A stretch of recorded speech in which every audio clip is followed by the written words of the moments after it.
Welcome to the Wealth Planning for the Modern Physician podcast, hosted by David Mandell, an attorney, author, and OJM Group partner.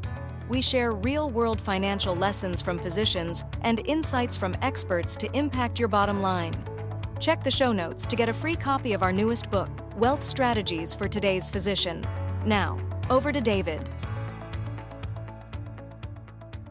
Hello, this is David Mandell, host of the program. Thanks for joining us today. We've got a really interesting guest and I think a very relevant topic.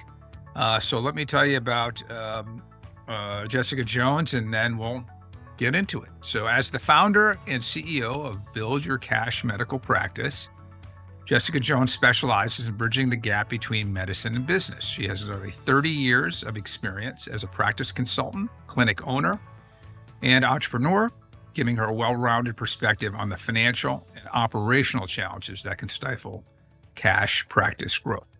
Jessica is dedicated to being the business partner her clients need to overcome burnout and reach the level of success, fulfillment, and autonomy they seek. So with that, Jessica, welcome to the program. Thanks for having me. Excellent. I'm pleased to have you today. And I know this is, I think, a topic that a lot of the folks watching or listening will be interested in. So before we get into cash-based practice and what that involves and all of that, why don't you first tell us just a little bit about you and how you got to where you are today and working with medical practices this way? Sure. In the interest of time, I'll gloss over my, I would guess 16 or 17 years in the corporate America. But suffice it to say, in 2008, like many other companies, my company went Chapter 7, and I reside in Philadelphia. So I had political groups that were looking for help that needed us, even though the business was gone. And then I had, of course, the pharmaceutical industry. And the pharmaceutical companies were hiring me to help them work directly with the practitioners to enroll studies that were challenged. And so in doing so, I was really working with everybody involved in the process. And doctors started referring me to doctors, and I started to get this, expertise in working with doctors and being referred to doctors, and a reputation for helping struggling practices not only right the ship, but grow. And in many cases, grow beyond what they felt was possible, including, I helped several struggling practices go from struggling to multiple locations. And then in 2012, one of my clients said, "Hey, you've got the business side, I've got the medical side. How about we partner in my next venture?" And that's how I came to grow a chain of 15 practices with him. We sold those practices in 2015. And then I started, one by one, six of my own clinics, and I sold those in 2017. And since 2017, I've just been helping, people start their own practice, consult on challenges and struggles they're having in their practice, scale their practice, et cetera. Got it. Yeah, well, that sounds like great experience to get into what you're doing. What do you mean by unique? What do you mean by cash-based practice? What does that mean? Sure. So, a lot of people get stuck on that. So it does, certainly I work with practitioners and providers who do accept insurance. And, I say cash-based practice, I help people start their solo or cash-based practice is another way to put it. But frequently when I'm working with any company, I am helping them add cash-based services. So any service that wouldn't be covered by insurance, or a way to build cash programs, things that people are looking for, that providers want to offer that they often can't offer in an insurance-based world. Right. So it sounds like, based on what you said, that it's not all or nothing. Meaning you could be working with a practice that at this point is, primarily or exclusively being paid by insurance, but they want to add cash-based elements to it, and maybe even at some point, if there's enough revenue and income there, convert. But it doesn't have to you don't have to give it all up at once and then say, okay, tomorrow, no more insurance. And Yeah, sure, that's correct. absolutely. Yeah. And imagine most of these uh, practices, it is a transition period, and it is kind of um, a rolling process, moving from one to the other rather than, black and white. Yeah, for some, I mean, a lot of times people reach out to me, they already have a practice up and running and they're looking for help in one area or another. Um, and even more frequently, I have uh, providers come to me who are leaving their practice for one reason or other and looking to start their own business and get out of, the frustration of private equity, administration, insurance control, and all of those things. And they want to keep their passion for medicine and they want to move into what they can be passionate about because they're burned out. Right. Right. Yeah. So that leads me kind of answered something I wanted to ask, which is, what kind of docs, well, first, what are, when physicians or even dentists, reach out to you, what are their typical pain points? What are they complaining about? What do they need help with? Yeah. Oh, it varies so greatly. So yes, I did touch on, just the burnout and frustration and feeling like they're on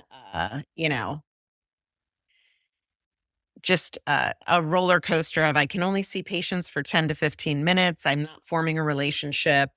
I can't really dig into the heart of the matter. And they want to return to that type of interaction with patients. Some are just burned out in general and want to do things like they're frustrated by the situation and they want to do something different. And some already have their practice or they've purchased a practice and they're struggling because they've got the medical end, but they don't have the business end. And then quite uniquely, I also have entrepreneurs reach out to me and they have the business side and need to learn how to do it the right way with the medical side. Interesting. Okay. And what Yeah. type of docs are reaching out to you in terms of, can you say like certain specialties are more represented, certain age groups? Are people coming to you, certain practice types, meaning they were employed before at a large institution, they're leaving, or they were part of a small practice where a couple of them, they're still working together, they're solo and they want you to come in. Is there any trend there or things that you've seen? Yeah. Oh, I'm sorry. I wish I could say that it's very niche, but it's not. I have everything from chiropractors to dentists to surgeons to cardiac physiologists to it really runs the gamut. I have nurse practitioners, physicians, surgeons.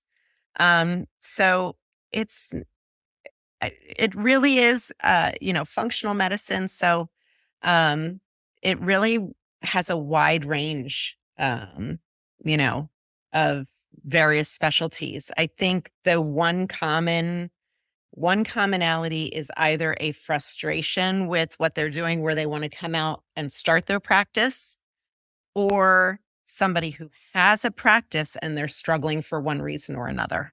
Yeah. Um, and people are referred to me also from various different areas as well. So um, so that doesn't necessarily answer your question, but it's a very wide. Well, no, well, it answers it. The answer is no, really. There Yeah. is um, demographic, or practice, type that people are coming to you, that is pretty wide ranging, Yeah. which is good and bad. It is a lot of operating, but as a business owner yourself, if you knew Yeah. was coming from a particular specialty, you could market to that, or a certain age group, you could market to that. The good and bad is it's all over the place. So, now let's say, you're talking to somebody who, I guess let's first start, we can talk about two different things. One is maybe a practice from scratch, meaning somebody is like, I'm burned out as being employed X, and I'm thinking about doing a new practice with Y. We'll come to that in a second. But first, let's think what I think probably there's more. My instinct is without any really data on this, that people watching or listening are probably going to be more of the second type, and we'll come back to the first, which is they already have a practice. They may be burned out, they may be frustrated, they may be annoyed, they may know they want to change, but um,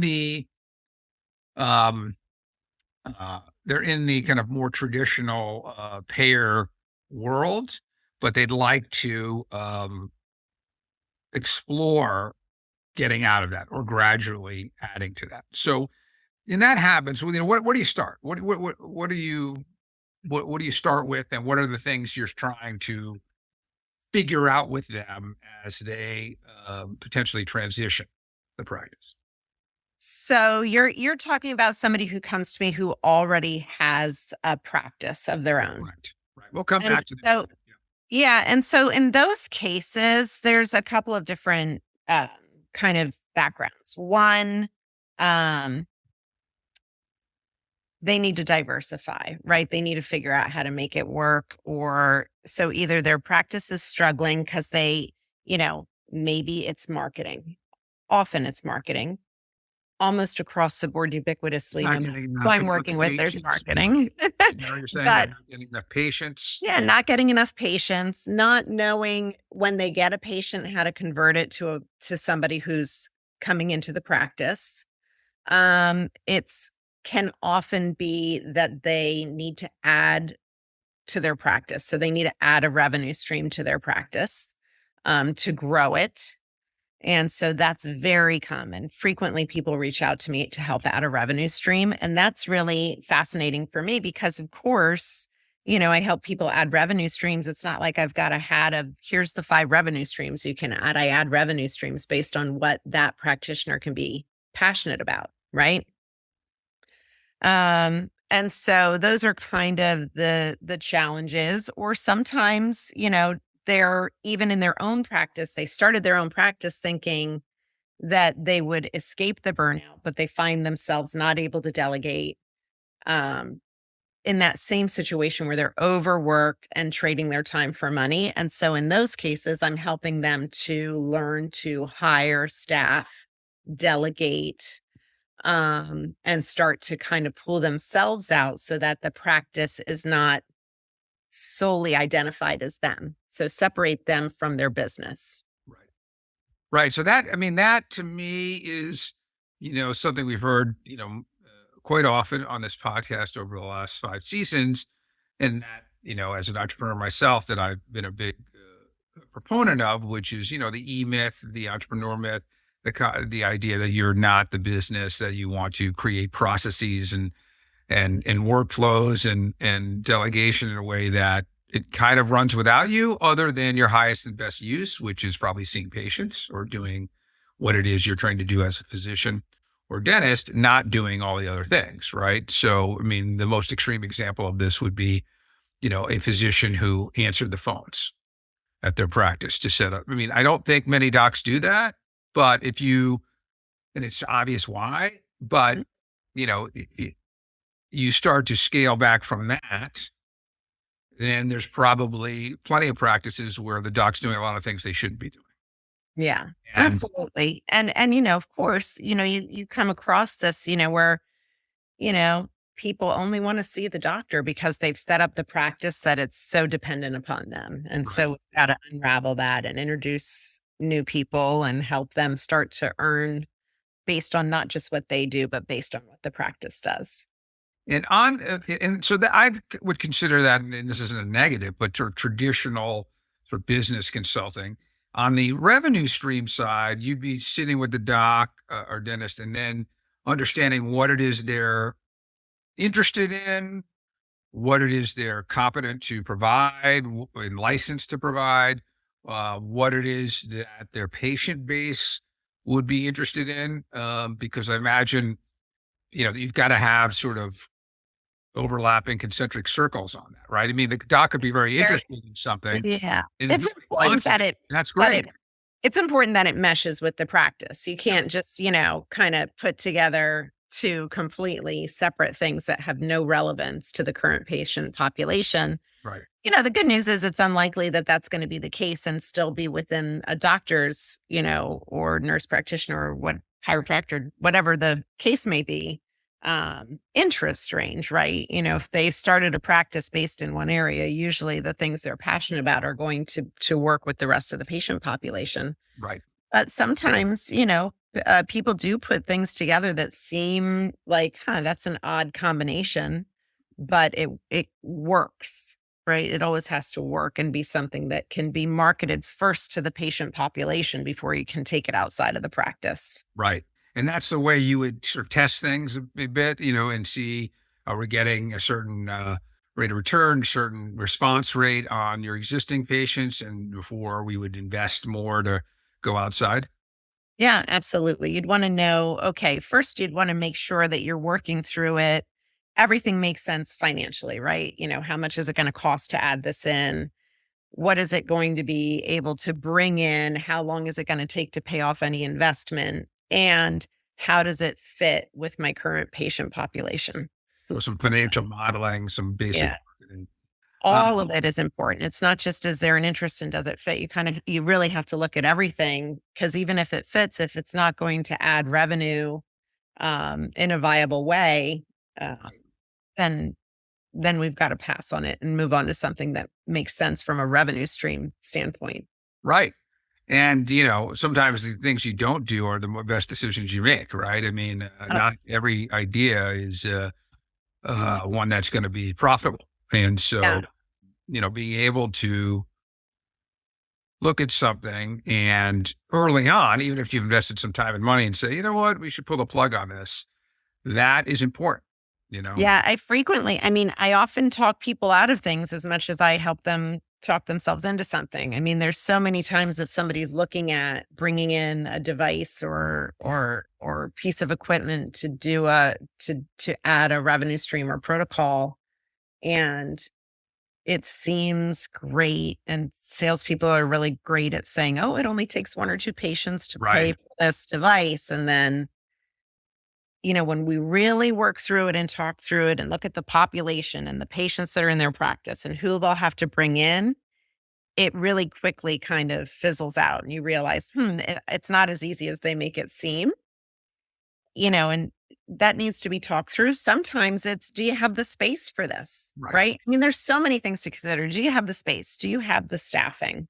What does it really look like if a patient comes in? How long is the treatment? How much time is it going to take for you or your staff? All of those things need to be taken into account. And that's something I help people walk through. And then if you add this, we also think ahead and say, what is your capacity to add other things? If you find something that you absolutely love and want to add, will you be able to add it once you've brought this in? Right. I like it. Yeah. It makes sense.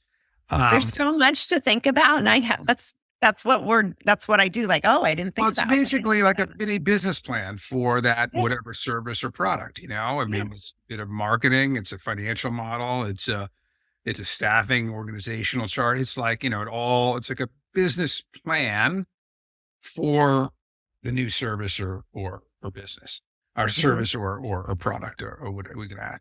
So speaking of business plan, I want to go back to the other type of doc that might come to you, which is not existing, adding something new or adding a cash-based thing onto basically a practice that at this point is more traditional and payer-based. But now let's talk about either I want to start a new practice. I'm kind of burned out with this. I still want to treat patients, but I'm kind of a blank slate. I have some ideas.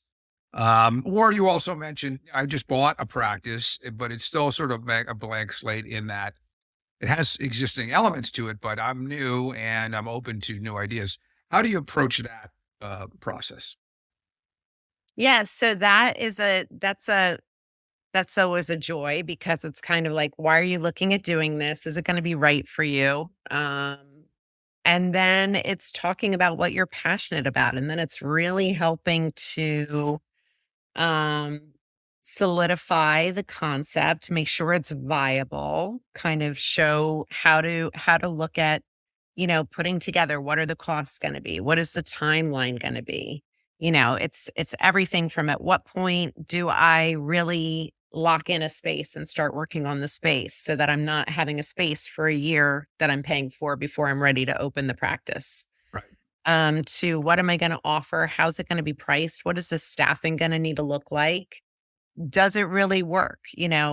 There's so many times there's these great ideas, and you got to talk it through to say, oh, for example, I want to offer. I want to, if it's like let's say it's a membership model, and I want to have patients coming in to work with me about this or that, and I want to offer yoga as part of my services, and I want to hire a yoga instructor. Great. How are you going to make that work if you've got all of these different patients coming in, and now you have to have like a yoga studio 10 hours a day serving the patient population? Oh, I didn't think about that. Do you want to really offer yoga? If so, do you want to consider more of a group thing once a day as just an add-on versus something that you're really making a part of your services? And so that's a real conversation that happened last week. So it was fresh at the top of my head. Well, there's so much, that is out there, that's cash-based, that's sort of medical adjacent. Mhm. Personally, my wife, we go, she's gone quite often, over the years for certain sort of injury recovery, but I do it really more preventive, which is like hyperbaric oxygen, Mhm. right? So, and my father was actually the medical director at this facility years ago, not anymore, but it's helped with certain recovery. Like she got my wife had some headaches around COVID, and she went to oxygen a number of times and got rid of it, never came back, and a bunch of other and that's a pretty big investment. Those tanks are, I'm sure, not inexpensive. Mhm. They do a pretty big business, and that business that also has they also do like some kind of more cosmetic stuff in there, Mhm. and I think there's some like what do you call it? Hydrotherapy, like sort of injection. IV therapy. Mhm. I think they're so they do a bunch Yep. of things that we don't do. We haven't used yet, but there's a lot of potential for that. And to your point, you know, um, I don't know if that's a separate business. If I come to you and I'm like a, gastroenterologist, am I really going for my colonoscopy at the same place I'm getting my oxygen therapy? Probably not, Not but I'd be typically, interested no. in both as a, say, a gastro and say, I'm going to be an investor in this and run this and have somebody run this business and have ideas, but it's not really going to be part of my practice. Uh, No, but you might take something. So, for example, somebody who has an interest in, I've worked with several different areas of cardiology, let's say, and so you can take that into multiple. You can take that in multiple directions based solely on the now I'm going to say business owner, because now we're shifting to business owner, their ideas around what they really are interested in doing for their patients. Is it longevity? In which case, what are we going to look at that impacts, lifespan? And it can be weight loss, it can be exercise, it can be, a number of areas that you can take that into. Or you can take it into various other directions. It's really kind of unique to each practitioner and where they want to go with it. But there's so many different things you can do that are cash based that we wouldn't get through the insurance world, right? Insurance doesn't pay for prevention. They pay for the urgent need, right? And so when you think about that and you think as a practitioner, wow, I really wish that I could have seen this patient 5 years ago. Even I hate, even erectile dysfunction, which was huge, a huge cash business model in 2010 to 2020. That, usually erectile dysfunction precedes a heart attack by 5 years because it's, talking about blood flow. But everybody focused on this is what the problem is, and we don't really worry about that versus well, what other things should we be thinking about if that's going on? Right. And so, not to get off topic, but this is where the conversation goes. Like, oh, I wish I would have seen this person 5 years ago because I could have tested to see, is this a heart issue or is this a prostate cancer issue? And all of those types of questions. Yeah. Yeah. No, I see. And just to your point, just to relay back. So, I know on this oxygen therapy that we do, hyperbaric, it insurance only reimburses regarding a specific like wound care, right? Yes, It's exactly. not something that either my wife and I have gone to. We spent a fair amount of money over the years Mhm. out of our pocket for, right? So, Right. um, But the benefits of what you're talking about are so big. And I do have people who are looking at adding this and who have it. You're talking about the impact on concussion, healing concussion, the impact on healing, post surgery, how it can speed everything up. I mean, there are some really strong benefits. But again, insurance isn't going to pay for that. right, right, that's right. And so often I see those in more of a med spa type of model versus a medical practice. Although, again, if you're dealing with, head trauma and TBI and things like that, which by the way, are also in that cash based model because insurance only pays for standard of care. They're not paying for things that can actually really impact somebody with a long term concussion, right? Yeah. There's a tremendous amount of opportunity. So, um, what are some of the pitfalls that you are trying to get docs to avoid when they're Mm. adding this? I mean, we've kind of talked about it a bit in terms of, the business plan and things you need to think through, but what are some common mistakes you see people do, or, things is like, "God, I wish they had talked to me because I would have had them avoid X, Y, or Z."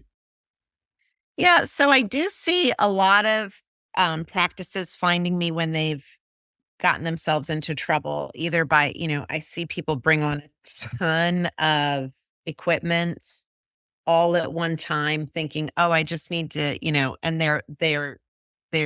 they went from a practice that was doing okay. They wanted to improve it and they end up underwater because they've put these long leases into these pieces of equipment without really going through the process of, is this going to work? Can I monetize this? Can I really bring in the patients and charge them enough money to pay for the lease on the equipment? And then they find themselves either going under or trying to figure out, how do I get rid of this without losing my shirt, right? Because the contract is Personal secure, I've guarantee. got to pay for it. Yeah. And so, I often say to people, I help people scale back sometimes to grow, right? And that is just offboarding things that are bringing the practice down and not adding to it. And once we work through that, which can take time, it is a huge weight off the provider's shoulders, right? And they've learned from it, but now we can thoughtfully look at, what can I do to monetize what I have? What do I need to get rid of? And those types of processes.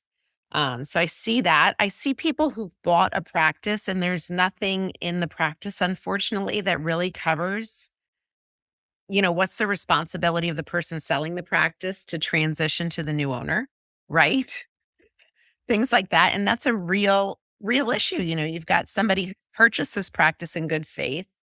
But there's no real transition and the patients kind of, aren't part of the process. And so they're either trying to work out, how can I still work with with the provider who sold, or where else can I go? Cause I feel uncomfortable with the way this happened.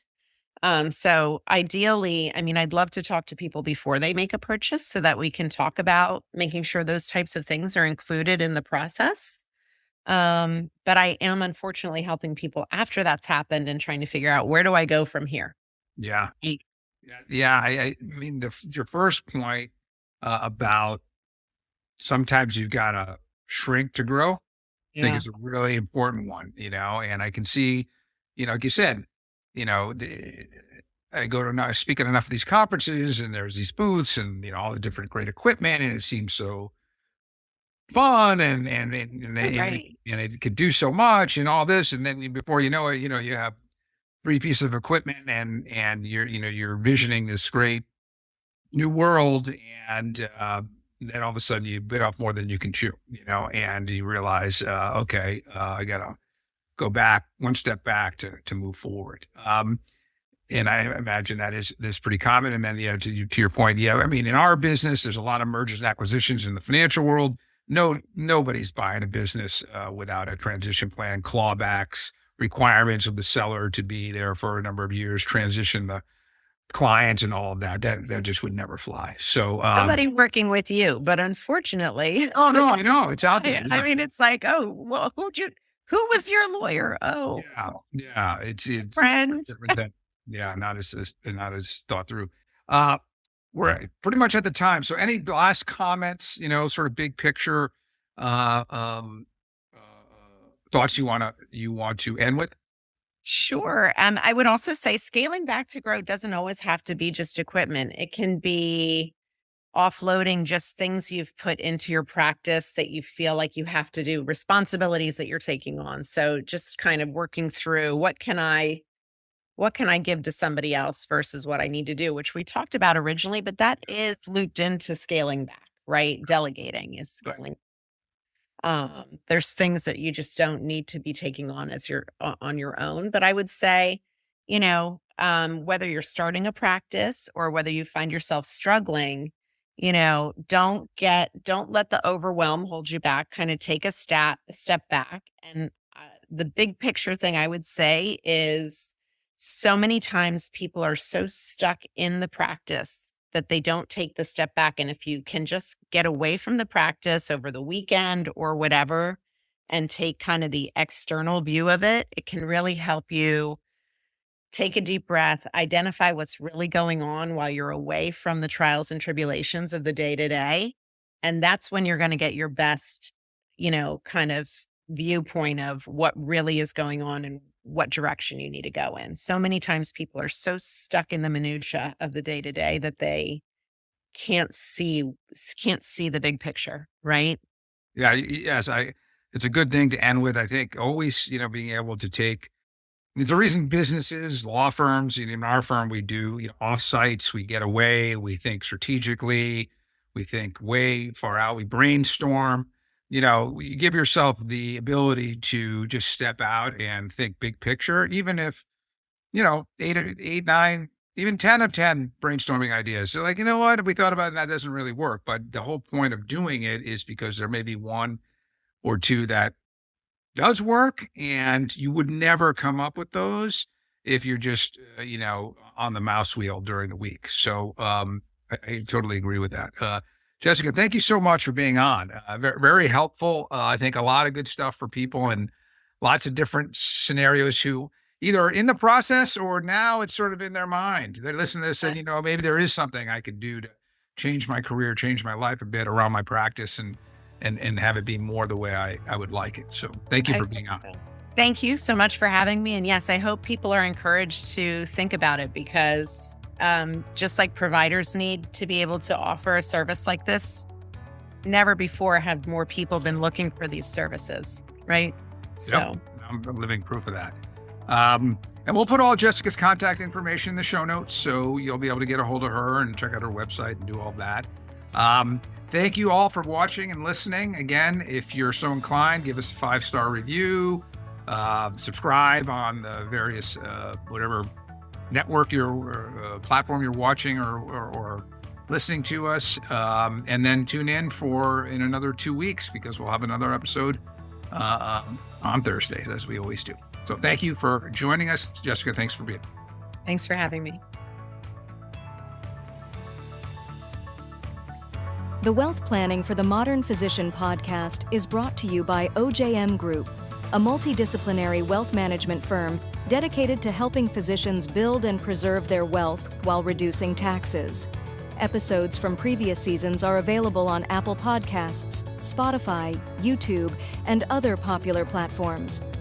Podcast listeners can get a free copy of our newest book, Wealth Strategies for Today's Physician. Simply text WPPOD to 844-418-1212 to request your free copy.